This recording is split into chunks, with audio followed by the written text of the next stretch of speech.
Super. So let's start today's webinar on Codebeamer. Thank you for all attending and participating. This webinar will be recorded, as you've probably seen already on the screen, and will be made publicly available afterwards. So some quick introductory words from my side. So today's session, and I think you've already realized if you followed us on LinkedIn or other channels, it's a series of webinars that we're doing at the moment in Codebeamer. Today's session is a bit more technical. So we are doing a technical deep diving around tracker configuration. Priyanka will later explain what trackers are and what the whole flow of the demo is. Trackers are an essential part, basically, in Codebeamer. They are tracking all the activities that you have and all the status information for certain items like a requirement, a change request, a task, and so on and so forth. So essential part of Codebeamer. Today we will dive into that a little bit more. From an agenda standpoint, I will do an introduction, and then you can see here Priyanka will do, I think, 1 slide or 2 slides maximum to explain. Then she will dive into the solution and do the demo. From a logistics standpoint, maybe questions, please post them through the Q&A panel we have here. We will have enough time afterwards for answering all the open questions. If anything is left open, we can rest assured we will follow up with you, send you the answer for the questions you post. Okay, and for those who haven't met us yet, so Priyanka, my colleague, is doing the webinar today. She's a consultant at NANGA Systems. She's been with us for, I think, 2 years by now, and also now focusing on the Codebeamer side. Myself, as you can see, the difference between my gray hair and Priyanka's gray hair, I've been with this topic for 22 years. So I'm the sales lead at NANGA Systems and doing the introduction. And again, if anything comes up afterwards with commercials or you're interested in additional demos and so on, don't hesitate to contact me. Good. For those of you who don't know NANGA Systems yet, this is NANGA Systems. I have to admit, I don't have the most recent slide. So you can see we were founded in 2014. It's about 60 employees. We've got 350 plus customers. That's, of course, moving numbers. Important is the red areas we have here. That's our subsidiaries. And what is missing, we have 1 more subsidiary now, which covers the Nordics region, which is in Sweden. So this will be, once I put up the recent slides, also a red dot in here. So it's the UK, it's Germany, where the headquarters is based. We've got Austria, we've got the Ukraine, and we've got Japan. And as I said, Sweden has now been just newly found and will be in the next slide also available. So what does NANGA Systems do in a nutshell? We are a full service provider. So we do everything from consulting through software reselling, and we develop our own products, which are mainly add-ons to solutions that we resell. Who do we resell for? Our main partner is PTC for sure. But we also have partnerships with Lieber, his enterprise architect. We have an Atlassian partnership. We've got a Smartsheet partnership, and we've got an Apptio partnership. And all the partnerships we have always circle around research and development activity. Just as a starting point, I don't know if everybody is familiar with Codebeamer in this call. Codebeamer is the ALM solution that PTC has acquired lately. ALM meaning Application Lifecycle Management. So it comes from the software area. But don't be mistaken, if we talk about requirements management, test management, we always talk about the system level, the subsystem level, and also software.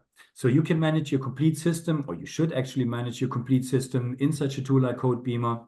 You can gather requirements. They are directly connected to test cases. You can have test runs. Additionally, it offers risk management capabilities, maybe something like FMEA.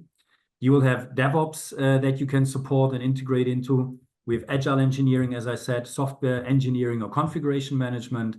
And of course, a solution with a traceability like this gives you a very high potential on reuse. So not having to do everything 3 or 4 times.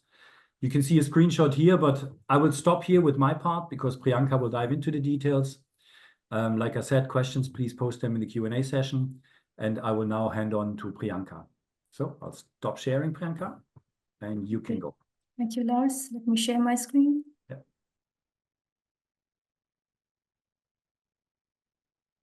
Yeah, we can see it. Okay.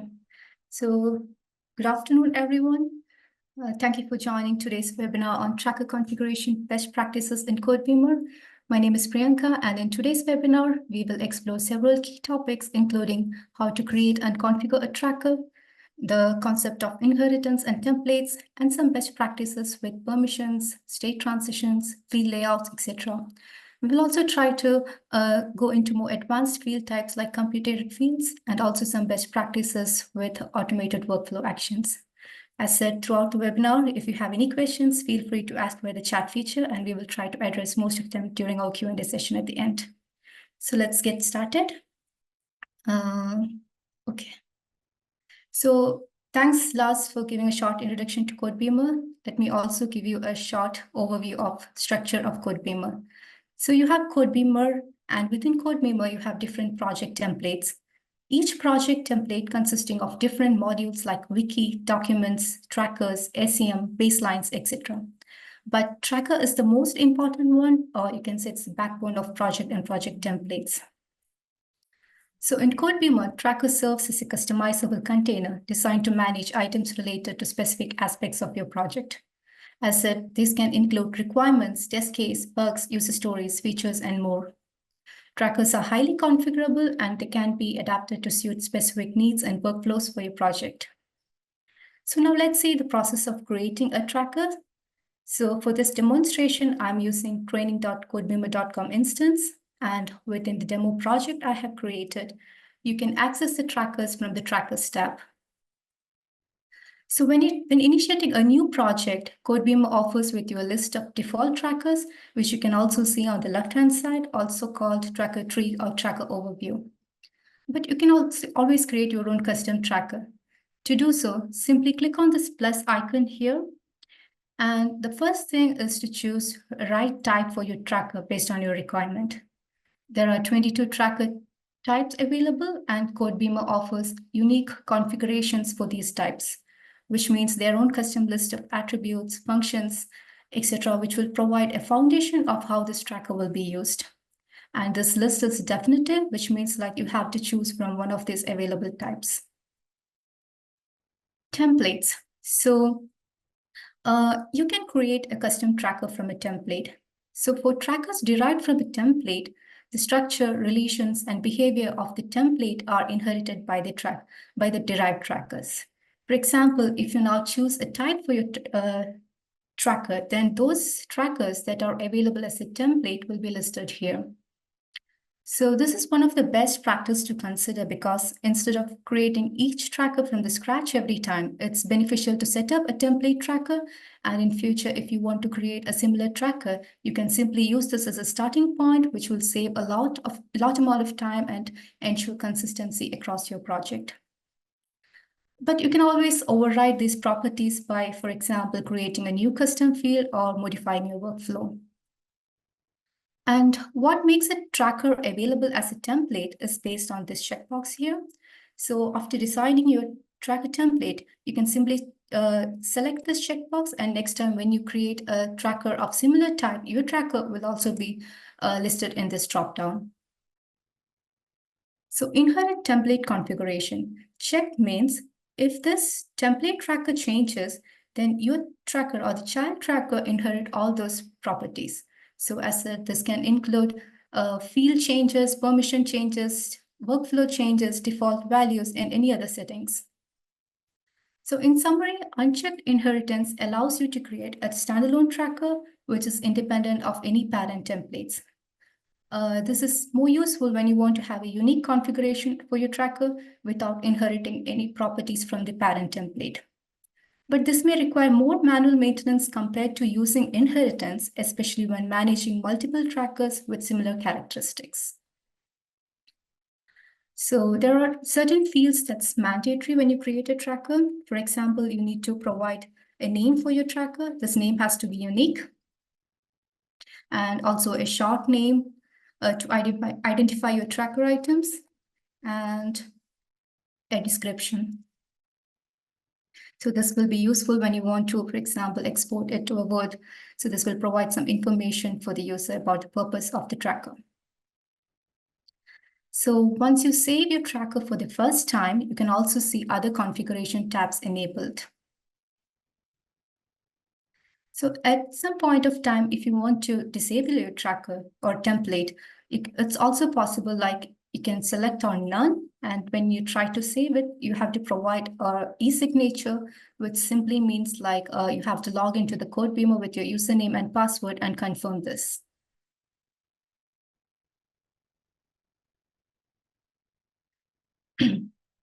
Inbox. So an email address can be synced with the tracker type. So in the system administrator, you can set up an IMAP or POP3 protocol-based email. And whenever a user sends an email, a work item of the same type will be created, in which subject will be the summary and content of the email will be the description. So a good use case, for example, when somebody sends an email addressing an issue to support@company.com, for example, it will be automatically turned into bug in the system. Workflow active means state transition tab will be enabled, and you can configure the state or workflow for your project here. When workflow is disabled, the statuses will be freely available to choose. Maybe we can also show that. Let me create an item.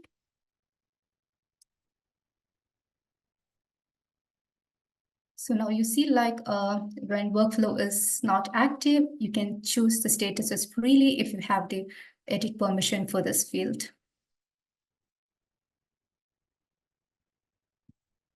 Referring items and transitions are also based on workflow active. Referring items checked means like users can create linked items only via workflow actions. A strange use case where they say like users shouldn't be able to create linked items manually and only via workflow actions. Allow quick transitions means like when you change the status of your item, an item detail overlay pop-up will appear, in which you have to confirm the state transition by clicking on Save again. But when you select Allow quick transitions,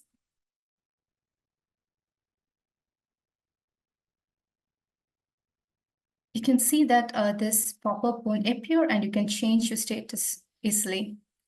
But as a user, you can always change this or override the settings from the Preferences tab. Here you can see like you can always choose to have a quick transition, or if you want to have an overlay pop-up to appear, then you can change it here. So the settings here will always override the setting in the tracker. And visibility hidden means your tracker won't be visible in the tracker tree. And this is ideal for some legacy data or underdeveloped trackers. Default outline is mainly with parent-child hierarchy. If you want to have that in certain views like table view or document view or edit view, then you can select it here. Working set shared means like this is a default working set, but you can also create different working sets for your project. And if you want to share your tracker with different or multiple working sets, then you can select this checkbox, and the current head of the tracker will be visible in all the working sets. And there is one more option that you see once you save the tracker for the first time, called default layout. This is like when you open a tracker item, what you see is a document view. But you can choose if you want to have a table view or a document edit view or a Kanban board view here. So by default, it will be always document view, but you can change it here. So permissions. So this is another best practice to play with visibility. So permissions define how you interact with tracker and its content. Permissions are defined by roles, and horizontally you can see all the roles available for your project, and vertically the exact permissions. Below you can also see a permission metric dependencies defined, which means like all permissions are either based on one or the other. For example, in this column for created by, you can see all other permissions are disabled. It's because like either view if owner or view any should be enabled. So by default, if you have view any permission, you will see all the items in the tracker, even if you don't have edit any permission. For example, if you have view any permission as a developer, but you don't have view permission for the field summary, which means like you can also set up different permissions for different fields. So in this case, you will see that a message that summary is not readable in the document view. But you can see that there is an item, but you won't be able to see any field values. Another interesting aspect of permission setting is like, imagine you want to let your customers into your project, but you want to make sure that they see the customer requirements that they have submitted themselves. In this case, you make them have view if owner permission and not view any. So what makes a user owner is based on the fields submitted by, assigned to, and the owner. If you're assigned to any of these fields, then you become the owner of the item. Submitted by is not editable, but assigned to and owner fields are editable. And you can assign a user or an entire role to these fields. Suppose there are multiple items in your tracker and some items are assigned to customer A, for example, and some items are assigned to customer B. Then those items that are assigned to customer A with view if owner permission will be visible only to customer A, and customer B will not see any items related to customer A. So basically, you can make sure that right items are assigned to right users without needing to create multiple trackers to manage the oncoming request. So another interesting permission is with item close.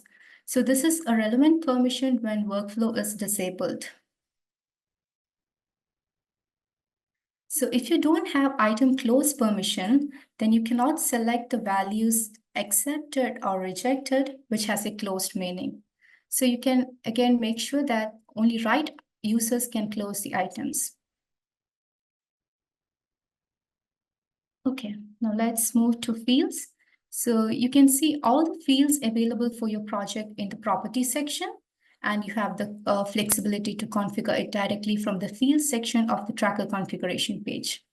Here you will find that all fields are neatly grouped by type, label, and some other relevant categories. And you also can create a new fields, custom or choice from below. So a key practice when it comes to fields are show field positioning. So this determines the order in which your fields appear in the item detail view. So when you click on an item, this is how your fields appear, but you can change the layout of this here. So you have, suppose if you say like you want to have business field value before the parent field, you have two ways to achieve this. One is to simply drag and drop it to the desired position and then click save. So now you refresh it, you can see business value is moved before parent field. But in some cases where there are multiple fields, Codebeamer won't allow you to do this simply because of the field position being already taken. So in this case, for example, you can see like 1, 2, 3 are already occupied. And now if you try to drag and drop, it won't be possible. So in this case, what you can do is you can assign a number which is not there, for example, and hit enter. And now try to drag and drop and click on save. Now you can see it's moved again. List allows you to select which fields should appear in your table view or list view. Suppose you say like you don't want to have all fields in the table view, then you can select the appropriate checkboxes here. And this basically helps with customization of information in the table or list view. Width and new line also influences the detail view settings. For example, if you say like you want to have a width of 2 for mitigates field, and what you can see is mitigates would now occupy a position of 2 fields. And now you see like you don't want to have status in the same line as mitigates. And what you can do is you can insert a line break for status, which will move the status to a new line. Okay, and what else? So another best practice is to provide a description for your fields when you create them. So what this does is when you hover over the field, this will basically provide act as a tooltip which provides some information to the users. Allowed and default values allows you to set some allowed and default values in each statuses. So there are two common scenarios. One is with member type fields. So where you can set some allowed values in each status. Suppose if you say like in the status new, you want to have, or you should be able to only select developers, then only those members which are assigned to this developer role will be available as a drop-down value for the assigned to field in the status new. Okay, then there is a common scenario involving default value for description. So normally default values allows you to enter only plain text, but you can also incorporate a wiki markup code. Maybe we can just see that, like I've already created a item description in another tracker. So what I've done is I have created a table here and used some rich text formatting. So maybe I will just change this background color here. And after creating your description item, then what you can do is you can simply click change to plain and copy this wiki markup code and paste it to the default values of description. So what it does is, like now if you go to your tracker and create a new item, this description will be automatically pre-filled with this value. So this is more useful when you want to have a form in all your work items. You don't have to do this or create this manually every time you create an item.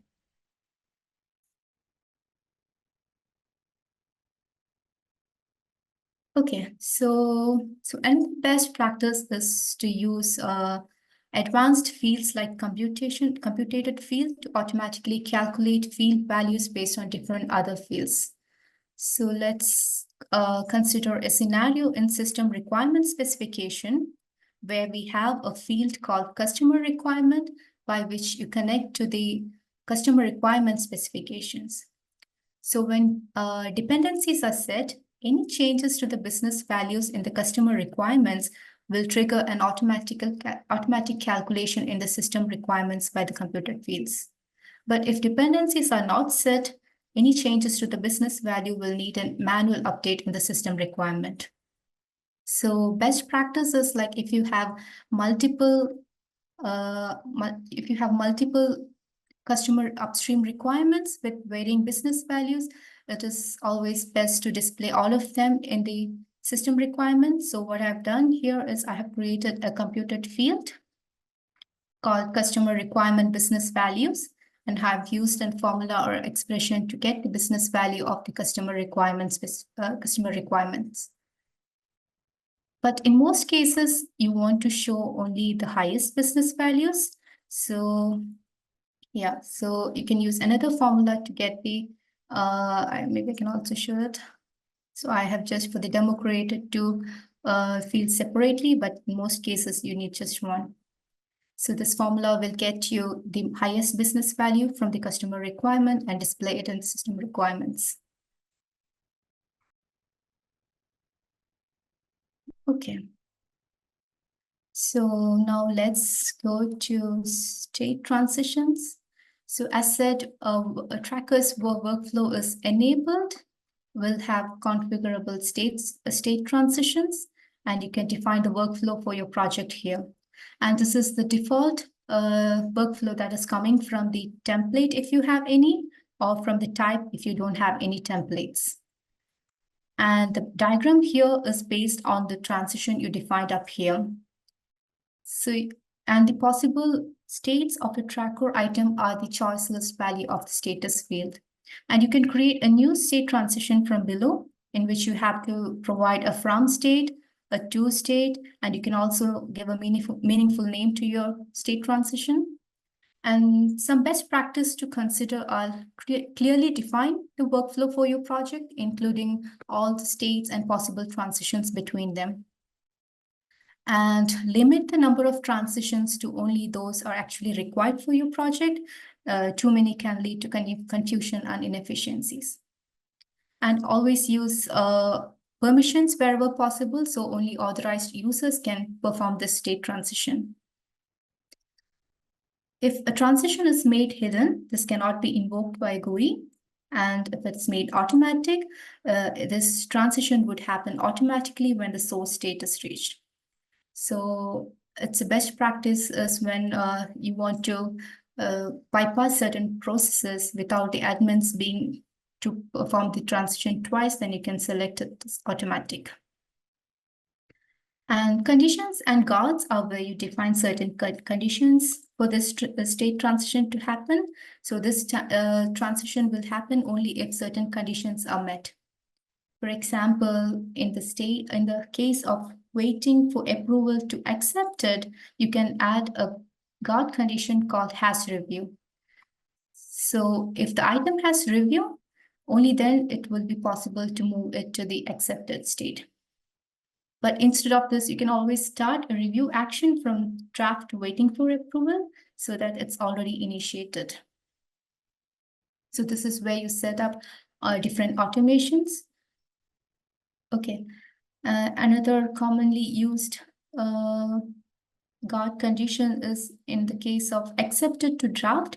For example, in the case of change request, where there is a change request being approved, so you can add a guard condition called to check if it has a downstream approved, because in the stage accepted, most of the fields will be read only. So with the guard condition, you can make sure that there is already a change request being approved before moving it to draft.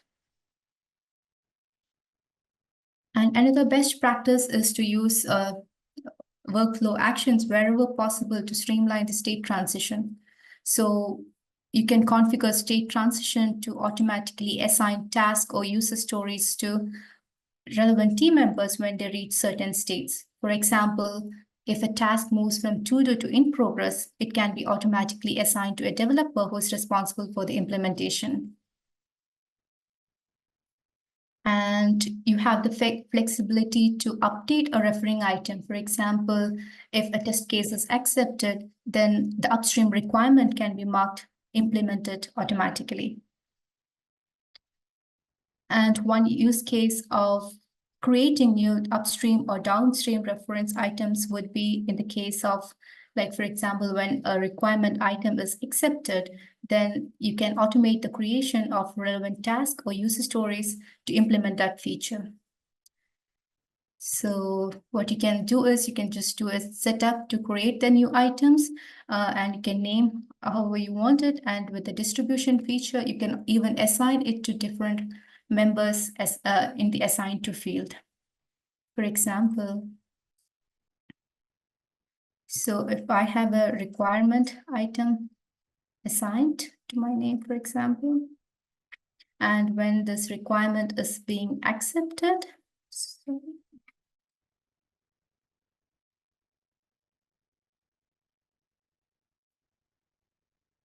so it will automatically create the task and assign it to my name. So there are different automation possibilities available. For example, you can also set up state transitions to trigger an email notification to relevant team members. For example, if what would be an example, like if a task is marked blocked, for example, then it can be automatically notified to the relevant team members. But you can also set up notification from the notification tabs. So here you can set up notification based on any change that happened to tracker, or based on the status changes, or based on the items in different statuses. So status change notification and notification by tracker statuses are not the same. An example of status change notification would be in the case of high priority task. the project manager may set up status change notification. So to monitor the status change of these tasks. An example of notification by tracker statuses would be like in case of software development, if all the development tasks within the development tracker is marked ready for testing, then the testing team would be automatically notified.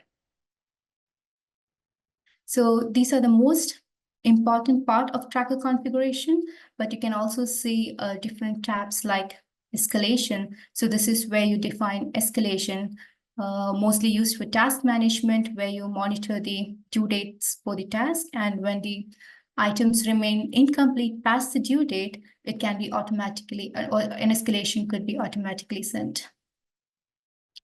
And audit trail is where you can track the history of individual tracker items. So you can just see here all the changes that happen to the tracker at a point of time. And service desk are for those using service desk modules in Codebeamer. And when your tracker is available on service desk, user can create an entry directly from the service desk. Okay, so with that, we come to the end of my presentation. So thank you all for listening, and maybe we can use the next couple of minutes for the questionnaires.